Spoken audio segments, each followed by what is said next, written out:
Hello and welcome. You're watching IDFC FIRST Bank presents Now, Leaders of Tomorrow, Season 13 Springboard, here in the city of Ghaziabad. Now, Ghaziabad has emerged as the National Capital Region's undisputed industrial powerhouse. But what makes this city the poster child of progress? Well, we're here surrounded by everyone from industry movers and shakers to policymakers to find out. On the show tonight, we feature Vishesh Soni, Zonal Head-North, IDFC FIRST Bank, who delivers an impactful keynote on Ghaziabad's economic prowess. In the second segment, Abhinav Gopal, IAS, Chief Development Officer, Ghaziabad, shares key lessons on entrepreneurship.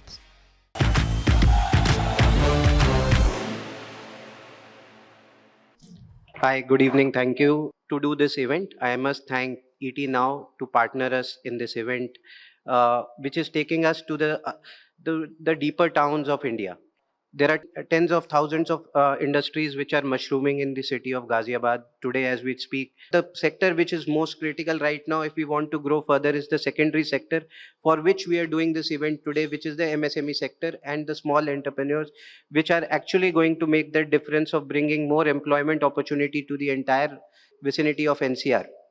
While I talk about opportunities which are there for the MSME sector, but there are challenges also which we all are cognizant of the fact, and we all are working together as a banking industry. We want to be a solution provider to these problems which are there. Some of these problems are well known. Credit excess is a problem which is there. While we have ideas, we have numerous number of ideas, but how to fund those ideas is what is most critical. And even if you have to scale those ideas which are in a very niche stage right now, you need money for the same. So that there is limited money available.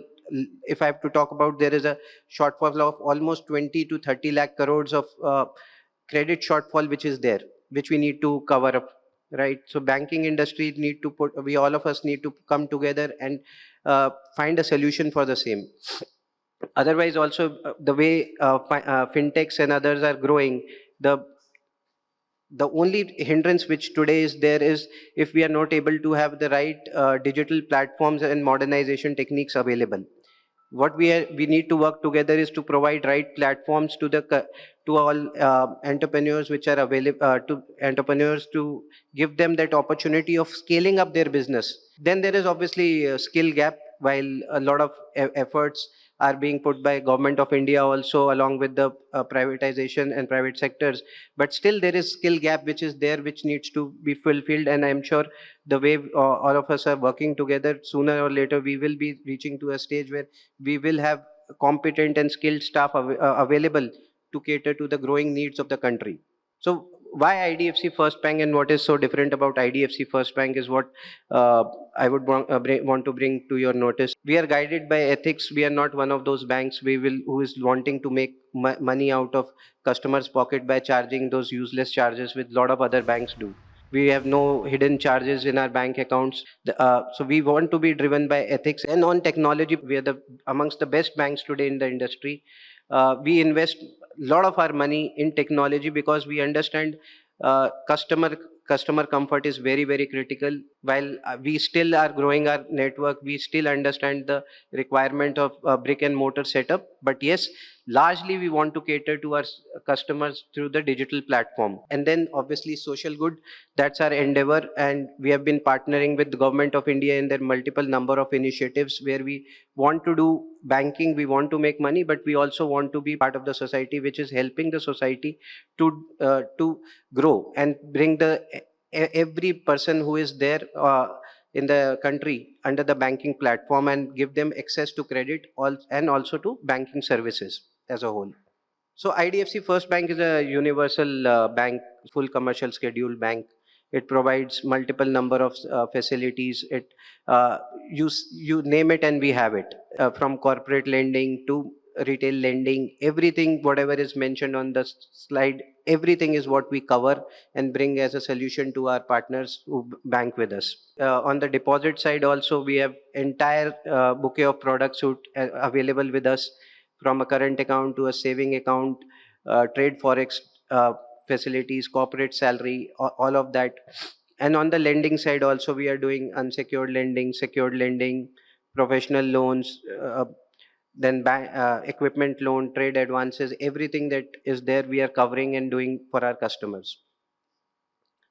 Again, this slide is basically for the MSMEs and the kind of solutions that we are providing to the MSMEs from a revenue point of view, from a salaries point of view, to a interest expense point of view, taxes point of view.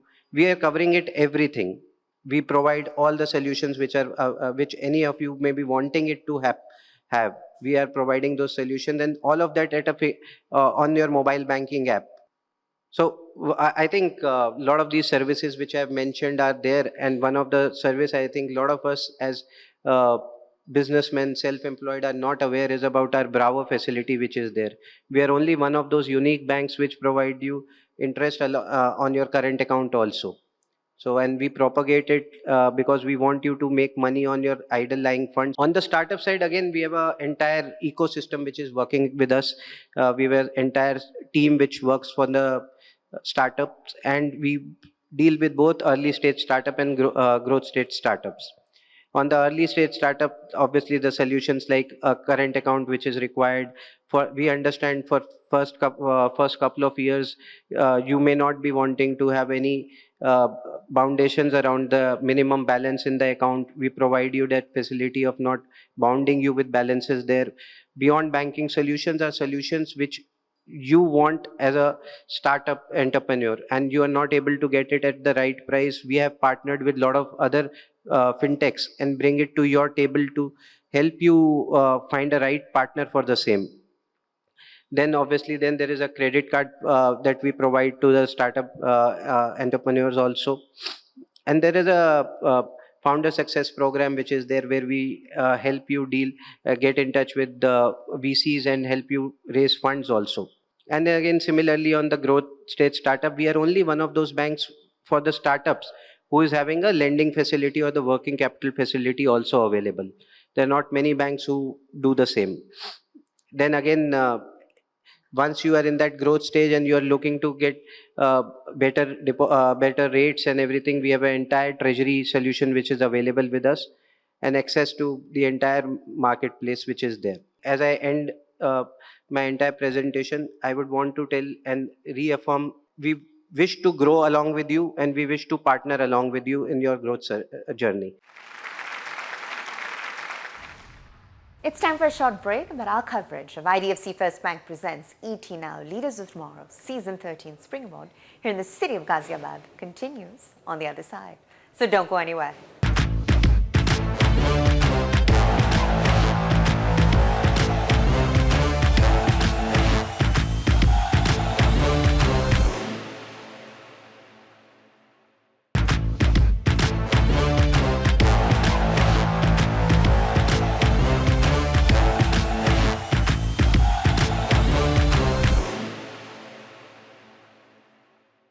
Welcome back. You're watching IDFC FIRST Bank presents ET Now, Leaders of Tomorrow, Season 13 Springboard, here in Ghaziabad. And join us as we catch up with industry experts who share their take on the city's growing industrial, economic, and strategic relevance. So let's listen in.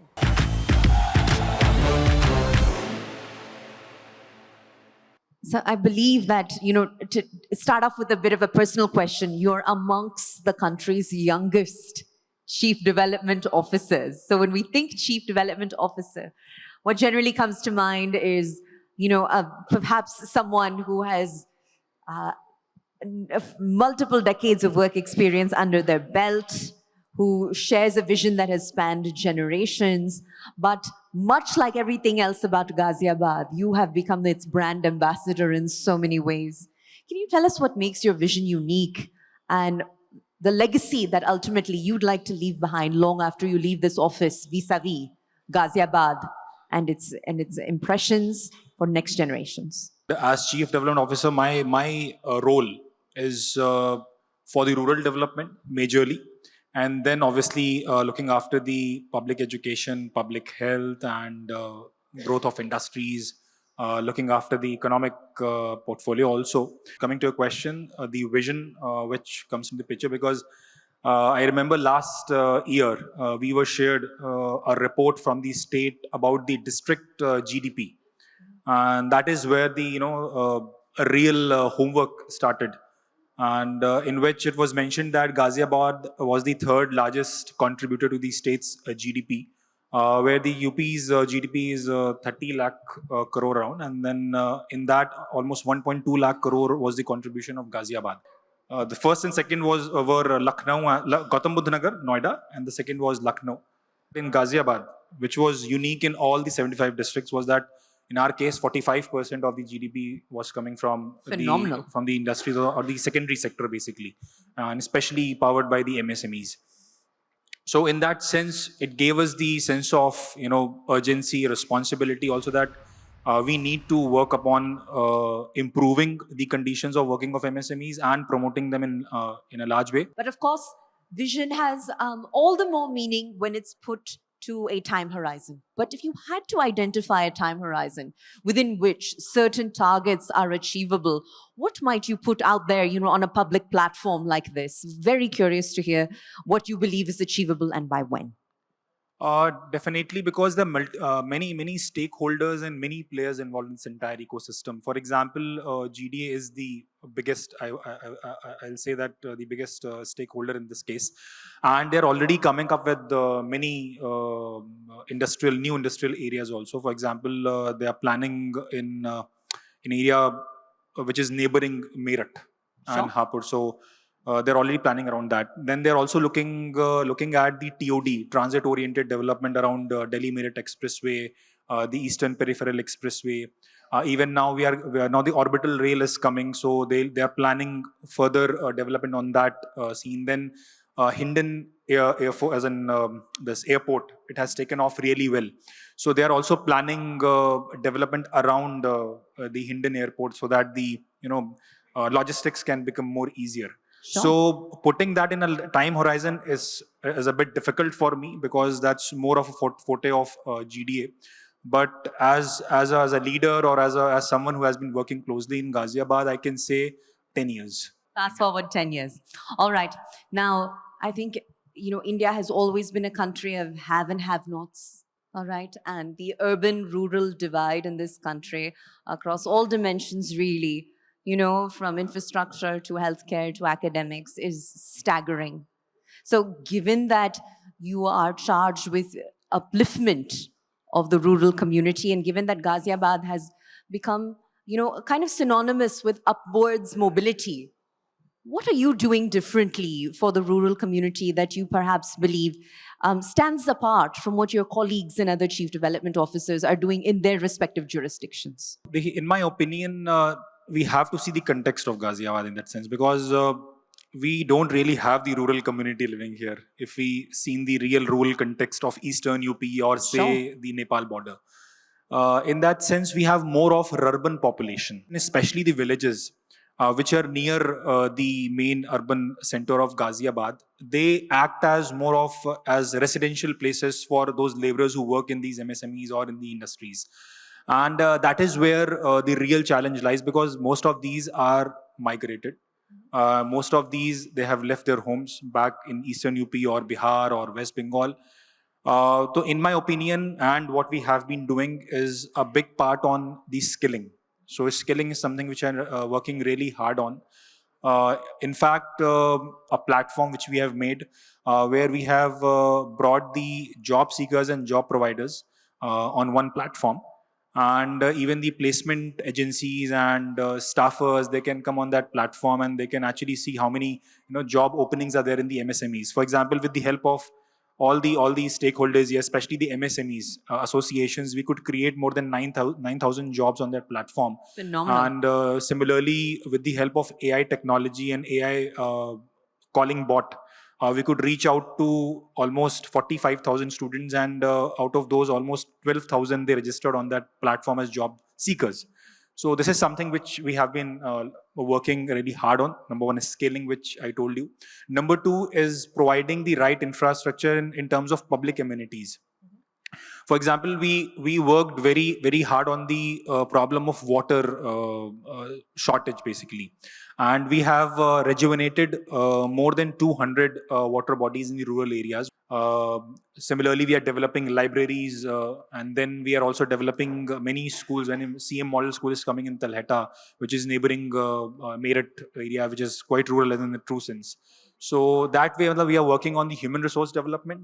We are working on the public amenities, and obviously making these people ready for taking up jobs in future. Then obviously we'll be having new industrial areas coming up, new industries coming up, new manufacturing centers coming up. So we'll be needing more and more equipped and skilled workforce to work them with. That is where our focus lies, and that is where the Ghaziabad will be looking. And when we look at rural or urban scenario. Very heartening to hear. And also, given the nature of our audience, where does the small business community and their needs and their interests fall on your charter? How do you prioritize their needs and wants? Absolutely. I think the one thing which always comes into your mind, or if you ask anyone, and if you say Ghaziabad, it is always the industries, it is always the MSMEs. And when we have 2.67 lakh MSMEs registered on Udyam portal, that itself says the amount of importance we should give to MSMEs here. And we have 13 industrial areas which are government, as in government with UPCDA and GDA, and one with the DIC. And we have more than 30 private industrial areas where so many MSMEs are housed. So definitely, I think this is the most important priority, as far as development of industries is concerned. And we always we conduct all monthly meeting. Every month we have a Udyog Bandhu meeting where all the MSMEs, they come on that platform and they raise their issues. Plus, we keep having various other dialogues also. For example, we initiated a small dialogue with the large industries also, large scale industries also, which are quite well established here in this region. Even we heard their issues also, which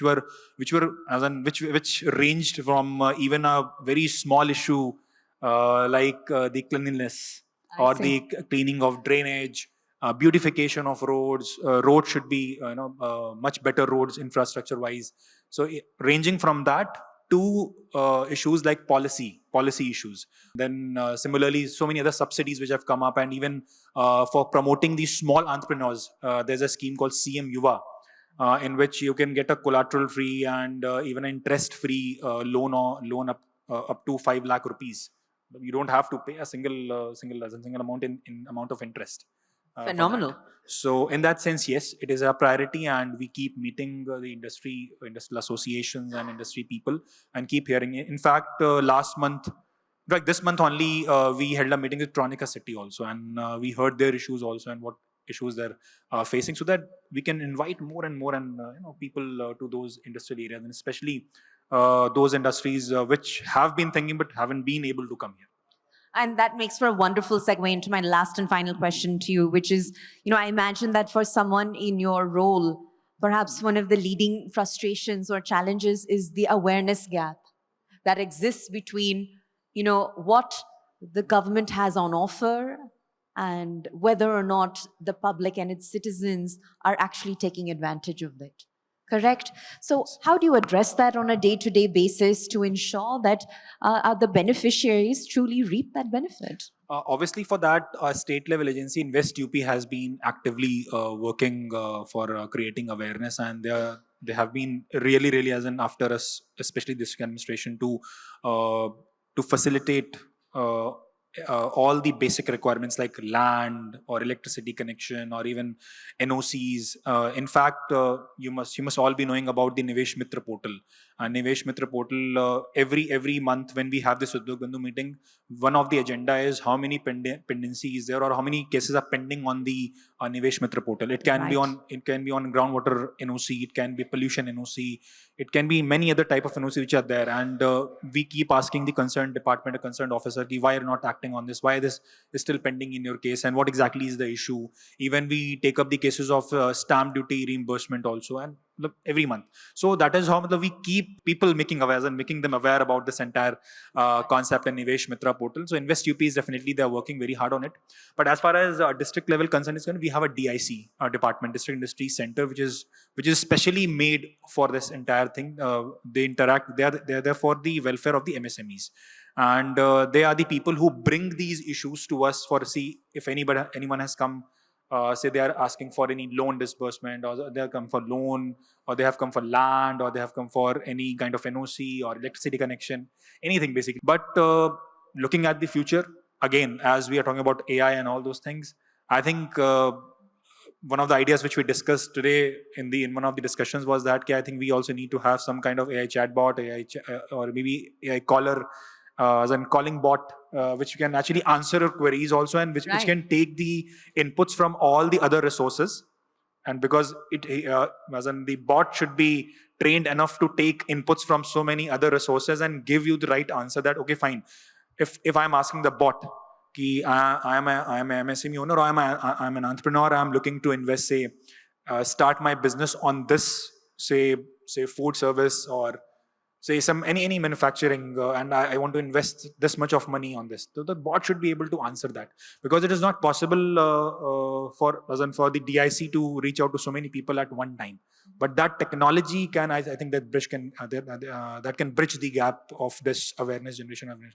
Yes. Well, look, by way of closing comments, we salute everything that you're doing on a daily basis for the welfare of not just the MSME community, but Ghaziabad at large. And we wish you all the continued success.